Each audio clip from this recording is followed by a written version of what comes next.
So starting the test drive in this Mustang GT Premium, I love the sound of the exhaust. This active valve exhaust is just, it has such a good tone to it. It sounds good, it's aggressive, but then if you want to turn it off, you just hit a button and then you pretty much can be quiet and not wake your neighbors up. But I'd basically keep it in sport mode all the time. Maybe even in track mode, try my luck. Hopefully I wouldn't get a sound ordinance ticket for that, but this is just, it's a really fun car to drive. It's fast.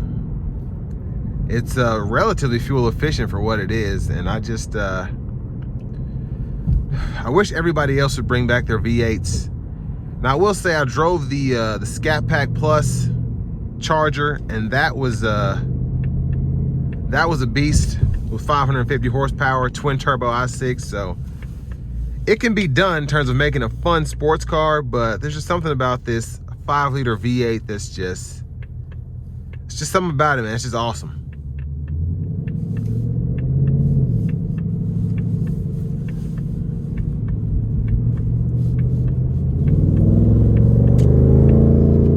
And you just want to keep your foot in this thing after you come out of pretty much every corner. It's just that much fun to drive.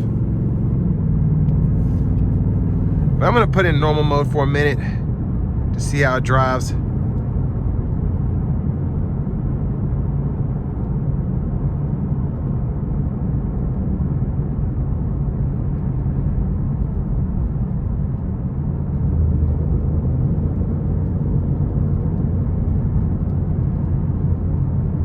I mean, it's relatively easy to drive. The room in here is pretty good. I'm 6'3". Don't have a sunroof. Headroom is very good. I'm pretty comfortable. My longer legs can fit in here. Now, no one can really fit behind me. The back of my seat is pretty much touching the rear seat, but me personally, I wouldn't have anybody back there anyway. I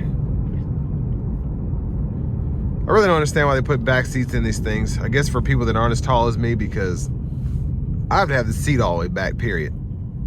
So if there was somebody sitting behind me, their legs would be crushed. And I think that's why the Mach-E is such a good option. And this is just me particularly. I have one, but you get that same fun feel of a Mustang. You don't get the exhaust sound or anything like that, but you get something that's really fun to drive, really quick, and you're not having to sacrifice performance for legroom.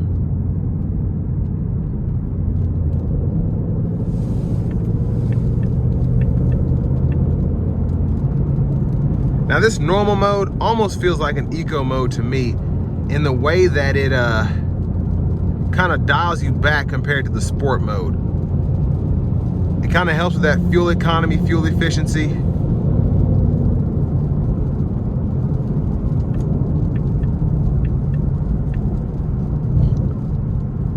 But I mean, it's still plenty of power in this car in the normal mode.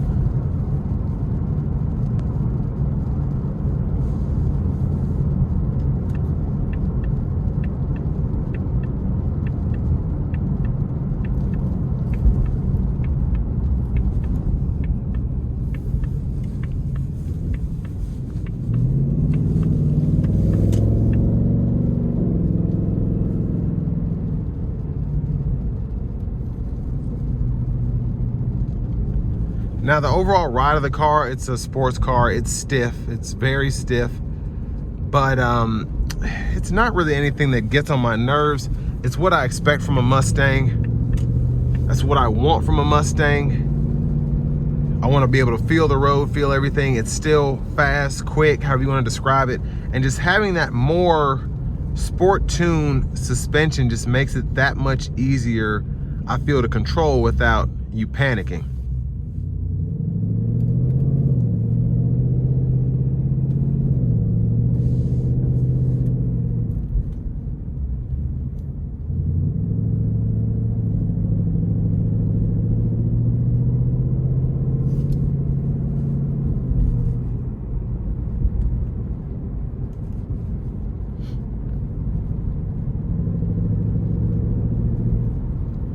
And I'm gonna put it into the sport mode because I'm just curious how this thing drives in the city in this mode.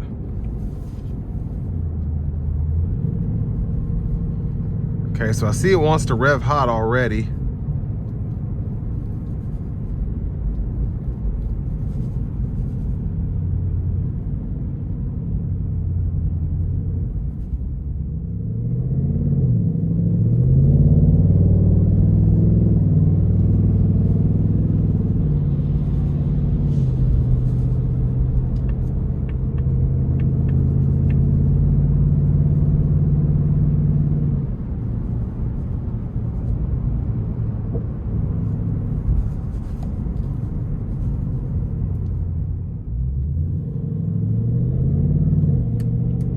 Now the shifts are a bit more harsh in the sport mode.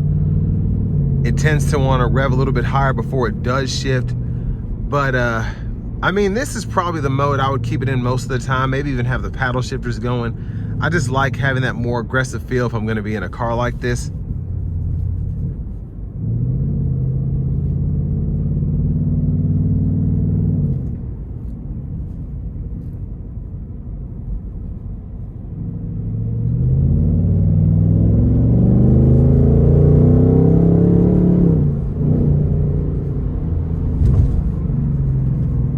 So we're gonna try to give it a pull getting on the interstate here. Not gonna floor it, but I'm gonna give it a little something just so we can hear it in the sport mode. Plus, it's just a tad slick out here. Here we go.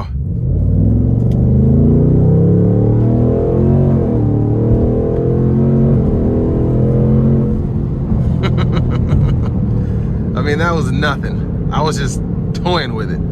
But this thing has so much more power to it. Again, it's wet outside. It's a new car. I don't want to thrash it, but it's got the power. Now I want to give one more big thanks to Ford Lincoln of Franklin here in Franklin, Tennessee for allowing me to review this car today. I'll leave a link below in the description. If you're looking to find the best price on one of these closer to home, click that second link down below. It takes just a minute to fill out your information, and I'll make sure the local dealers are fighting to get you the best price on this or whatever new vehicle you might be interested in. But I mean, it's just awesome to have lane centering on this car. I suspect that where this has aftermarket wheels, or not aftermarket, but optional wheels, this probably needs a balance. So that's the only issue I'm having. You're getting that steering wheel, just a tad bit of vibration there. But I mean, it's an incredible machine. Even though this one is priced at 64 grand because it's loaded with options, still, I mean, it's a car that'll crack a 0 to 60 in 4 seconds. It's a car that will just scream when you punch it in. It's just a really fun sports car, and if you need a daily driver, it's not overly harsh on your body. Especially if you're in like the 20s to probably mid 40s, 50s range. Anything higher than that, it kind of just depends on your situation, but like this isn't hurting my back, but if my dad was driving this, especially driving, you know, 40 miles one way, might get to him. But I mean, an incredible car, fast car, fun car. For the power, and with all the options and everything, I wouldn't say it's the most inexpensive, but not a bad deal, and it'll put a smile on your face every time. So all that being said, this will bring me to the end of my review of this 2026 Mustang GT Premium.